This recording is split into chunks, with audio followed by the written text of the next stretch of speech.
Communities, beginning with leadership, workforce, and families, have been informed about these areas.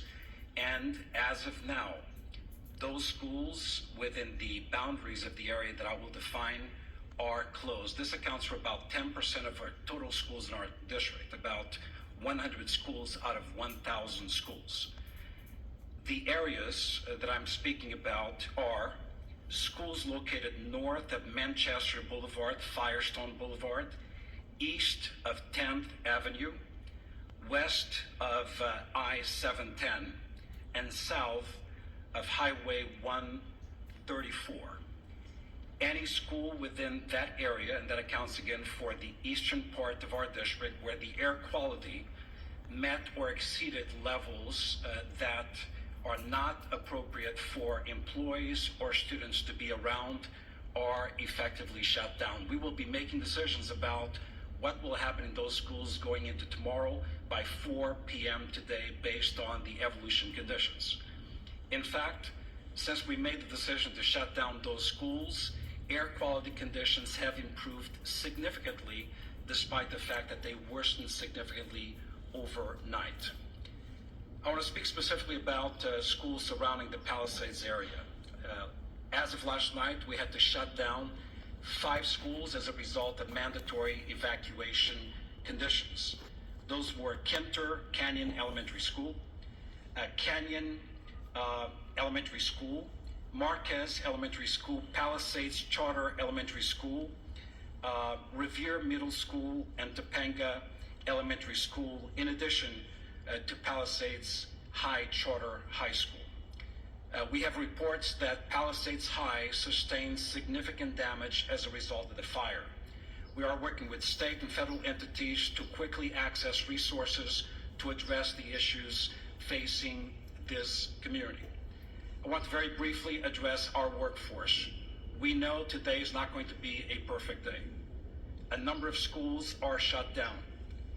However, localized conditions may make it difficult for our workforce or parents and students to access schools. Air quality conditions may vary and in fact may not necessarily be appropriate beyond the area where we close schools. Please use your discretion. We will utilize grace and be flexible regarding attendance and for students and employees alike. Specifically, students and employees who face chronic respiratory conditions or other health issues. We will be flexible regarding these individuals. We will provide additional updates later on today regarding conditions of schools going into tomorrow. For the schools that are open, recognizing the workforce needs of the parents of our children, beyond the bell activities, care for children in those schools will continue to be provided today. Today is not a typical day. We need flexibility, patience, and grace, and we shall extend that to our workforce and certainly our parents and students in our community. Once again, our hearts go out to those who have been impacted, and our eternal gratitude to the first responders of our community for the fantastic, difficult work they've done over the past 24 hours. Thank you very much. This is a very difficult and challenging situation, but we're surrounded here by people who really care, and we're going to get through this together. That means with all of you as partners in our community. Our top priority continues to be the safety and well-being of our impacted residents, first responders, and all of the individuals involved. But understand that this is a very fluid situation, specifically in the Altadena area, and a lot of our personnel, our deputy personnel, are involved in life-saving measures as we speak now. We are working very closely with local, state, and federal agencies to provide necessary resources and support. We have been in constant communication with both our fire and law enforcement partners across LA County and beyond to ensure that all available resources that are needed are being deployed strategically and effectively, but we are prioritizing life over everything else. There are over several hundred sheriff department personnel working around the clock to evacuate residents in danger, assist with road closures, and respond to multiple missions that are given to us, and they do change periodically depending on that life mission, to ensure that everyone is going to be safe or safe as possible. Additional personnel will likely be assigned to this fire as this continues to go, and you heard from our fire partners that there is no containment here. I do want to split it up into two. I want to start talking about the Eaton fire first. Currently, there are evacuation orders in Pasadena, Altadena, and Sierra Madre. Evacuation orders, there are approximately 32,500 residents under evacuation orders and approximately 13,186 structures that we deem at risk, and that could grow. Evacuation warnings, approximately 38,600 residents are under evacuation warnings and approximately 14,342 structures are at risk. At 4 a.m. this morning, the evacuation orders did expand to parts of the city of Duarte, Monrovia, and La Cañada. And again, we continue to assess that. That's evolving, that's going to change. So I encourage you to consistently pay attention to all sources of information so you're ready to go when you are given that order, if that does come. As information's changing, even as I was driving up here, even as I'm walking up to this podium, I'm getting messages about several of our employees who have lost their homes in the last several hours. I don't know how many, because we are still gathering that information, but we all live here in Los Angeles County, so we are impacted. So we're going to make sure that within our department, we're wrapping our arms around our employees just like we do with community members.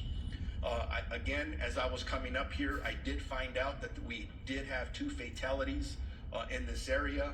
I don't have any specifics. There is a lot of damage out there. We're still in the process of doing these assessments, trying to still save lives. So this information is going to change. The Altadena Sheriff Station itself was evacuated, and it was at least limited on fire. There was some fire at the Altadena station, but we did have to clear out all of our employees out of there. I'm hearing some miraculous stories, and they're just barely coming in, of our deputies who were trying to evacuate the Altadena station, and then residents were running up from different locations around there asking them for assistance in getting them out of their structures. And from what I understand, they were barely able to get people out before these structures started burning. There's just heroic stories of what our deputies are doing out there from last night and this morning. I want to make sure people know deputies are working to assist residents who are evacuating and continuing to make evacuation notices as we're speaking. They are securing areas that are evacuated, and it's always sad when I have to say this, but part of our responsibility is to make sure that no one loots or steals from our residents, our community members who are already being impacted. And I'm sad to report we made 2 arrests this morning for looting already.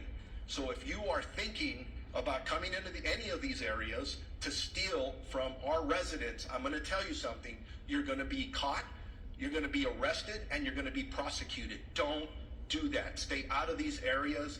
It's only for emergency workers and people who live there. We are, at this point, unable to clearly determine the extent of damage at this point because the conditions are rapidly evolving and the destruction needs to be assessed as the daylight hours have come forward. I do know that I've lost at least 1 sheriff's black and white to a fire. Thank God that the deputy is okay, but deputies continue to be on patrol throughout the road closure areas to ensure evacuation areas remain closed to the public. All schools in the Pasadena Unified School District are closed. There is a road closure at Altadena Drive from Allen to New York Drive. For those in need of shelter, please head to the Pasadena Convention Center, located at 300 East Green Street in the city of Pasadena, and we're working with them in Unified Command and in partnership as well. For animals, there are established shelters at Large Animal Shelter Rose Bowl Stadium at 1001 Rose Bowl Drive in Pasadena, Small Animal Shelter Pasadena Humane Society at 361 South Raymond Avenue in Pasadena. I'm going to switch gears now. to the Palisades fire that we've been heavily involved in with our partners, again, with LAPD and LA City Fire and everyone else that's up there working. As of this morning, the fire was still burning in that area, and that's impacting our residents. Evacuations are in effect, continuously in effect for the city of Calabasas, the city of Malibu, Los Angeles City, Pacific Palisades, and unincorporated area of Los Angeles County and Topanga Canyon. Evacuation orders are approximately 37,000 residents under evacuation orders and approximately 15,000 structures at risk. Again, that's specifically for the Palisades fire. Evacuation warnings, approximately 20,000 residents are under evacuation warnings, and approximately 6,500 structures are at risk. There have been minor injuries, and our partners at the fire department have talked about those, and several, unfortunately, structures that have been lost, and we're still assessing those. Bear with me, I'm almost there. There's a lot of information, very important information. There are several road closures which can change rapidly. The 10 freeway at Lincoln Boulevard, southbound PCH at Las Flores Canyon, southbound PCH at Topanga Canyon, Coastline Drive at southbound PCH, westbound PCH to Entrada to eastbound close from PCH and Malibu Canyon. We have established shelters up for that fire in the following locations: Westwood Recreation Center, which is at 1350 South Sepulveda Boulevard in Los Angeles; Pasadena Convention Center, which I already mentioned, we can go there; 300 East Green Street in the city of Pasadena; and El Camino Real Charter High School, 5440 Valley Circle Boulevard in Woodland Hills. Animal shelters, large animals, LA Equestrian Center at 480 West Riverside in Burbank; large animal shelter, Pierce College, 6201 Winnetka Avenue in Woodland Hills; large animal shelter, Rose Bowl Stadium in Pasadena; small animal shelter, Agora Animal Center; and small animal shelter, Pasadena Humane Society as well. We got to take care of our pets. As I wrap up, a reminder, and you've heard it from several of us, you need to be prepared. If you are in a warning area, make sure you have your essentials, your important paperwork, your medications, things that you can take, your phone charger to survive for at least a week. But if you are told to evacuate and given an order, there is nothing worth your life. Please listen to the police and fire officials that are out there and be prepared to evacuate.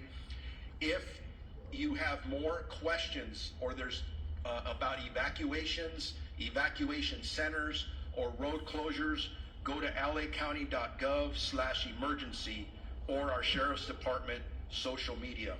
Now it's my honor to introduce my partner of the Chief of the Los Angeles Police Department, Jim McDonald. Thank you very much. And as you look at the group assembled behind me this morning, each of those and everybody we represent who's out in the field all have families. Many are impacted directly by the fire, but they leave those families to come and try and be able to help everybody else who's out there. So I owe a debt of gratitude to everybody who is putting it all on the line for everyone else. This is a tragic time in our history here in Los Angeles, but a time where we're really tested and see who we really are. And it's critical that at these times we be patient, that we come together, that we focus on saving lives, and to be able to do the very best job we can, so when we look back on this, we know that we did what we could for others. I look at the people who were out there on the line last night. The winds were like something that I have never seen before.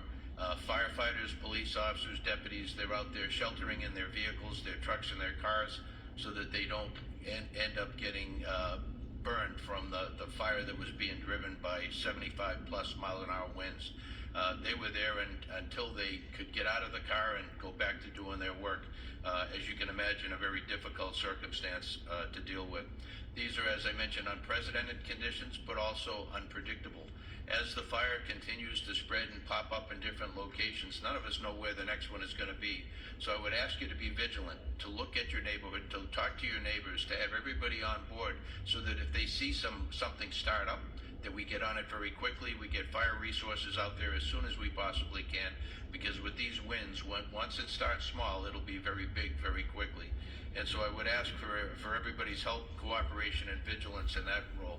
As you've heard before about evacuation, that makes the difference between living and not. And so I would ask you to take these warnings, these orders to evacuate very seriously. As you've heard over and again, be ready to go, pack what you need up, but then please comply with these orders. Then we don't give them, put them out lightly. When we believe that you're in the path of the fire, we're going to order that evacuation, and we really, really need your compliance on that, because if we have to send people in to try and make rescues, those people are putting their lives on the line directly for something that could have been avoidable. Sheriff Luna mentioned looting. That's something that we also have to watch out for. That is incredible that we'd even have to talk about that during these tragic times. But we are going to take that also extremely seriously, and we will follow up with that in the strongest way possible. As far as traffic goes, that's something that we're used to dealing with here. This will be an extra test of gridlock in many places due to people not having access to their normal routes. I would say that if you have an ability to be able to stay out of the west side today, to commute or to work from home, as long as your employers are good with that, to take advantage of that. The air is very tough today, for particularly those who are challenged medically. If you can stay home and work from there, I would recommend that. We will continue to support our partners in the fire service and our other law enforcement partners. But to all and the public who are watching this, sincere thank you to all of you for your cooperation and your patience as we all get through this together. Thank you.